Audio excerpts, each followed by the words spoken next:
1955 সালে আকাশে উড়ে গেল একটি যাত্রীবাহী বিমান। গন্তব্য ছিল মিয়ামি, কিন্তু সেই বিমান আর কখনোই পৌঁছায়নি তার নির্ধারিত স্থানে। হঠাৎ করে নিখোঁজ হয়ে যায় ফ্লাইট 914। বহু বছর কেটে যায়, যাত্রীদের সবাইকে মৃত বলেই ধরে নেওয়া হয়। তারপর 1992 সালে ভেনেজুয়েলার আকাশে ঘটে অবিশ্বাস্য এক ঘটনা। কারাকাস বিমানবন্দরের রাডারে ধরা পড়ে একটি পুরনো মডেলের বিমান, যেটি নাকি 37 বছর আগে হারিয়ে গিয়েছিল। পাইলট দাবি করেন তারা এখনো 1955 সালে আছেন। কয়েক মিনিটের মধ্যে বিমানটি আবারও আকাশে উধাও হয়ে যায়। তাহলে কি সত্যি সময়ের ফাঁদে পড়েছিল ফ্লাইট 914, নাকি এটি একটি সাজানো গল্প? আজকের ভিডিওতে আমরা জানবো মিস্টেরিয়াস অফ ফ্লাইট 914 এর পেছনের সত্য ও রহস্য। তো আপনাদের সবাইকে কুমারেশ মিস্টেরিয়াস টিভি চ্যানেলে স্বাগত জানাই। 1955 সাল নিউ ইয়র্কের লাগোয়ার্ডিয়া বিমানবন্দরে তখনও ভোরের আলো পুরোপুরি ছড়িয়ে পড়েনি, কিন্তু টার্মিনাল জেগে উঠেছে। সকাল 7টায় ফ্লাইট, গন্তব্য মিয়ামি। যাত্রীরা কেউ বোর্ডিং পাস হাতে লাইনে দাঁড়িয়ে, কেউ শেষবারের মতো পরিবারের সঙ্গে কথা বলছে, আবার কেউ জানালার পাশে দাঁড়িয়ে রানওয়ের দিকে তাকিয়ে আছে। সবকিছু ছিল একেবারে স্বাভাবিক, রুটিন মাফিক। ফ্লাইট 914-তে ছিল মোট 57 জন যাত্রী এবং 4 জন ক্রু সদস্য। ককপিটে বসে আছেন ক্যাপ্টেন সিজি টেলর। ধীরে ধীরে যন্ত্রপাতি পরীক্ষা করছিলেন। উচ্চতা, জ্বালানি, রেডিও সিগন্যাল সব ঠিকই আছে। এটি কোনো দীর্ঘ বা ঝুঁকিপূর্ণ যাত্রা ছিল না, মাত্র কয়েক ঘন্টার পথ নিউ ইয়র্ক থেকে ফ্লোরিডার রোদেলা মিয়ামি। কেউ কল্পনা করতে পারেনি এই স্বাভাবিক সকালের ফ্লাইটটি কয়েক ঘন্টার মধ্যে পরিণত হবে বিমান ইতিহাসের অন্যতম অদ্ভুত রহস্যে। মাত্র 3 ঘন্টার পথ, পরিষ্কার আকাশ, শান্ত আবহাওয়া, উড়ানের জন্য একদম আদর্শ দিন। বিমানটির কোনো যান্ত্রিক ত্রুটি ছিল না। কন্ট্রোল টাওয়ার থেকে সবুজ সংকেত মিলেছিল। সকাল ঠিক 9:55 ফ্লাইট 914 রানওয়ে ছেড়ে আকাশে ভেসে ওঠে। কয়েক মিনিটের মধ্যে নিউ ইয়র্কের উঁচু দালানগুলো ছোট হয়ে আসে, আর বিমানটি এগিয়ে যায় আটলান্টিক মহাসাগরের বিস্তৃত নীলের ওপর দিয়ে। কেবিনের ভেতর ছিল এক শান্ত, নিশ্চিন্ত পরিবেশ। কেউ জানালার কাছে মুখ ঠেকিয়ে মেঘ দেখছিল, কেউ সংবাদপত্র চোখ বোলাচ্ছিল, আবার কেউ ছুটির আনন্দে মিয়ামির পরিকল্পনা নিয়ে গল্প করছিল। সবকিছু যেন এক সাধারণ আরামদায়ক যাত্রা।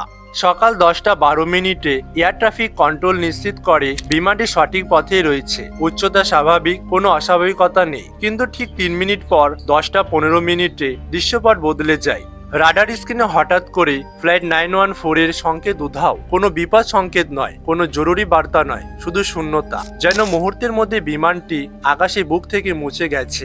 এক পলকে সব স্বাভাবিকতা পরিণত হয় গভীর রহস্যে। রাডার স্ক্রিনে হঠাৎ সেই শূন্যতা দেখেই হতভম্ব হয়ে যান এয়ার ট্রাফিক কন্ট্রোলের কর্মকর্তারা। মুহূর্তের মধ্যে কন্ট্রোল রুমের পরিবেশ বদলে যায়। একজন কর্মকর্তা তড়িঘড়ি করে রেডিওতে ডাকেন, ফ্লাইট 914, আপনি কি আমাদের কথা শুনতে পাচ্ছেন? নিস্তব্ধতা। আবারও চেষ্টা, ফ্লাইট 914, দয়া করে সাড়া দিন।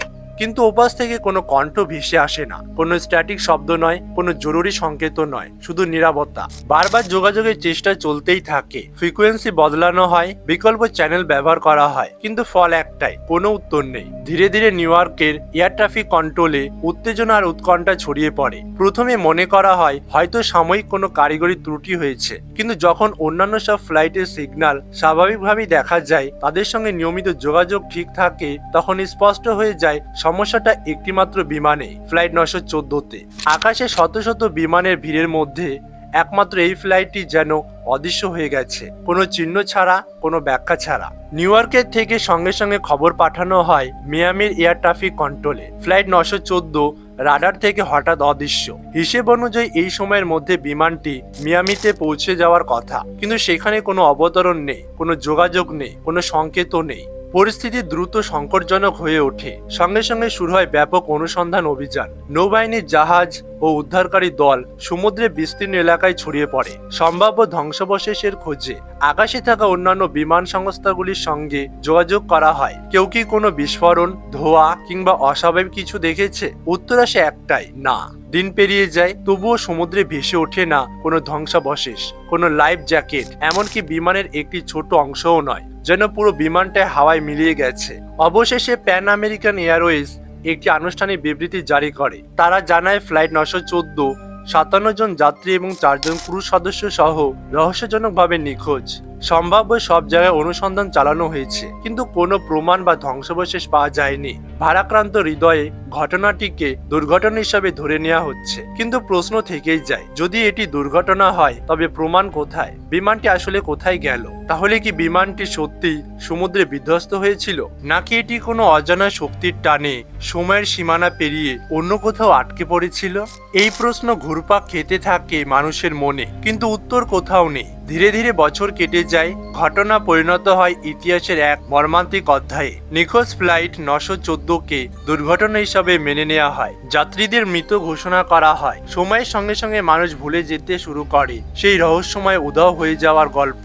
কিন্তু ঠিক 37 বছর পর 1992 সালে ঘটে এমন এক ঘটনা যা যেন অতীতকে আবার টেনে আনে বর্তমানের সামনে। 21শে সেপ্টেম্বর 1992 সাল, স্থান ভেনেজুয়েলার সিমন বলিভিয়ার ইন্টারন্যাশনাল এয়ারপোর্ট, যা সাধারণভাবে কারাকাস বিমানবন্দরের নামেই পরিচিত। সেই দিন এয়ার ট্রাফিক কন্ট্রোল ছিল প্রতিদিনের মতোই ব্যস্ত। একের পর এক ফ্লাইট পর্যবেক্ষণ করা হচ্ছিল, রাডার স্ক্রিনে ভেসে উঠছিল নিয়মিত সিগন্যাল, সবকিছু স্বাভাবিক, নিয়ন্ত্রিত, রুটিন মাফিক।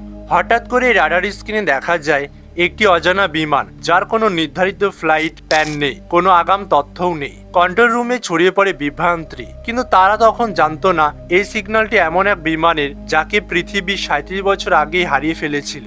ডিউটিতে থাকা কর্মকর্তা জোয়ান দেলে কোর্টে রাডার স্ক্রিনের দিকে গভীর মনোযোগ দিলেন। অজানা সিগন্যালটি স্পষ্ট, বিমানটি সোজা কারাকাসের দিকে এগিয়ে আসছে, কিন্তু সিস্টেমে কোনো তথ্য নেই, কোনো ফ্লাইট নম্বর নেই, কোনো রুট নেই, কোনো অনুমোদিত প্রবেশের রেকর্ডও নেই। তিনি তৎক্ষণাৎ সহকর্মীদের ডাকলেন, এটা কোন বিমান? আমাদের ডেটাবেসে তো এর কোনো ফ্লাইট ডিটেল নেই। দ্রুত যাচাই বাছাই শুরু হয়। প্রযুক্তিগত বিশ্লেষণে যখন বিমানটির মডেল শনাক্ত করা হলো, তখন কন্ট্রোল রুমে অদ্ভুত নীরবতা নেমে আসে। এটি কোনো আধুনিক জেট নয়, বরং 1955-র দশকে একটি ডাগলাস DC-4। এক মুহূর্তে সবাই একে অপরের দিকে তাকিয়ে রইল, বিস্ময় আর সঙ্গে অজানা এক ভয়। এয়ার ট্রাফিক কন্ট্রোলে হালকা হৈহট্টগোল শুরু হয়ে যায়। সঙ্গে সঙ্গে কন্ট্রোল টাওয়ারের থেকে রেডিও বার্তা পাঠানো হয়, অচেনা বিমান, দয়া করে নিজের পরিচয় দিন। কয়েক সেকেন্ড কেটে যায়, কোনো সাড়া নেই। কন্ট্রোল রুমের ভেতরে উত্তেজনা আরো উদ্বেগ বাড়তেই থাকে। সবাই স্ক্রিনের দিকে তাকিয়ে অপেক্ষা করছে একটি মাত্র উত্তরের জন্য। ঠিক তখনই রেডিওর ভিতর থেকে ভেসে আসে এক ভাঙা কাপা কণ্ঠস্বর, এটি pan American flight 914, new York থেকে মিয়ামির পথে। আমরা কি মিয়ামিতে পৌঁছে গেছি? কন্ট্রোল টাওয়ারে উপস্থিত সবাই যেন জমে গেল। জোয়ান দেলে কোর্টে এবং তার সহকর্মীদের মুখ ফ্যাকাশে হয়ে যায়। কাপা কণ্ঠে তারা জবাব দেয়, না, এটি মিয়ামি নয়, আপনি ভেনেজুয়েলার কারাকাস বিমানবন্দরে আছেন। অর্থাৎ বিমানটি তার নির্ধারিত গন্তব্য মিয়ামি থেকে প্রায় 2200 কিলোমিটার দূরে। আর সবচেয়ে অবিশ্বাস্য বিষয়, পাইলটের কণ্ঠে বিন্দুমাত্র ধারণা নেই যে 1955 থেকে সরাসরি 1992 সালে চলে এসেছেন তারা। একথা শোনার পর রেডিওতে কয়েক সেকেন্ড নীরবতা। তারপর পাইলটের কণ্ঠে স্পষ্ট উদ্বেগ, তিনি দ্রুত অবতরণের অনুমতি চান। এয়ার ট্রাফিক কন্ট্রোল পরিস্থিতি বিবেচনা করে সঙ্গে সঙ্গে ল্যান্ডিং এর ক্লিয়ারেন্স দেয়। বিমানটি ধীরে ধীরে রানওয়ের দিকে নামতে থাকে এবং অবশেষে অবতরণ করে সিমন বলিভার ইন্টারন্যাশনাল এয়ারপোর্টে। ফ্লাইট 914 দ্বিতীয়বারের মতো রাডার থেকে অদৃশ্য হয়ে গেল। এরপর কোথায় গেল বিমানটি কেউ জানে না। আজ পর্যন্ত না এটি মিয়ামিতে পৌঁছেছে, না এর কোনো যাত্রী বা ক্রু সদস্যের সন্ধান মিলেছে। যেন পুরো ঘটনাটি সময়ের গহ্বরে মিলিয়ে গেছে। রানওয়েতে পড়ে থাকা সেই কাগজের টুকরোর কথা বলা হয়, সেটি নাকি ছিল 1955 সালের একটি ক্যালেন্ডার। অনেকে দাবি করেন এটি প্রমাণ করে ঘটনাটি শতভাগ সত্য। কিন্তু এখানে প্রশ্ন জাগে, যদি সত্যি এমনটা ঘটে থাকে, তাহলে 1955 সালে উড্ডয়ন করা একটি বিমান 37 বছর ধরে কোথায় ছিল? সময় কি সত্যি ভেঙে গিয়েছিল, নাকি এটি নিছক কল্পনার ফল? ঘটনাটি অনেকটা সায়েন্স ফিকশন সিনেমার গল্পের মতো শোনায়, তবুও কিছু মানুষ দৃঢ়ভাবে বিশ্বাস করেন এটি বাস্তব। আবার অনেক গবেষক ও বিশেষজ্ঞ একে সম্পূর্ণ কাল্পনিক একটি আরবান লেজেন্ড বলে মনে করেন। দশকের পর দশক ধরে ফ্লাইট 914 রহস্য মানুষকে অবাক করে রেখেছে। এর পক্ষে রয়েছে নানা গল্প, কথিত সাক্ষী আর অজস্র আলোচনা, কিন্তু নির্ভরযোগ্য প্রমাণ আজও অধরায়। কিন্তু এত নাটকীয় গল্পের পরেও আজ পর্যন্ত এর কোনো নির্ভরযোগ্য সুনির্দিষ্ট প্রমাণ পাওয়া যায়নি।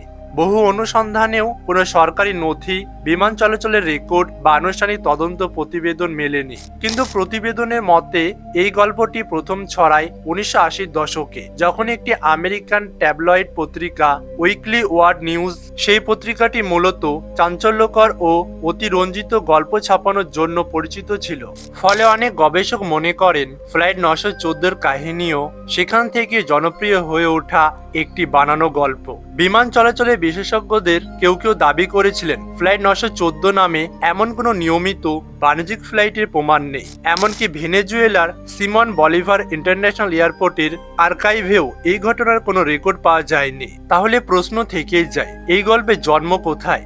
এটি কি শুধু একটি বানানো গুজব যা সময়ের সঙ্গে সঙ্গে আরো রহস্যময় রূপ নিয়েছে, নাকি সত্যি কোনো অজানা তথ্য, কোনো গোপন ফাইলের আড়ালে লুকিয়ে আছে আসল ঘটনা?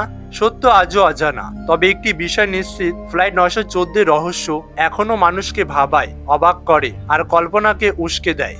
আপনার কি মত? ফ্লাইট 914 কি সত্যি সময়ের সীমানা পেরিয়ে ফিরে এসেছিল, নাকি এটি নিছক একটি কাল্পনিক গল্প? আপনার মূল্যবান মতামত অবশ্যই কমেন্টে জানাবেন।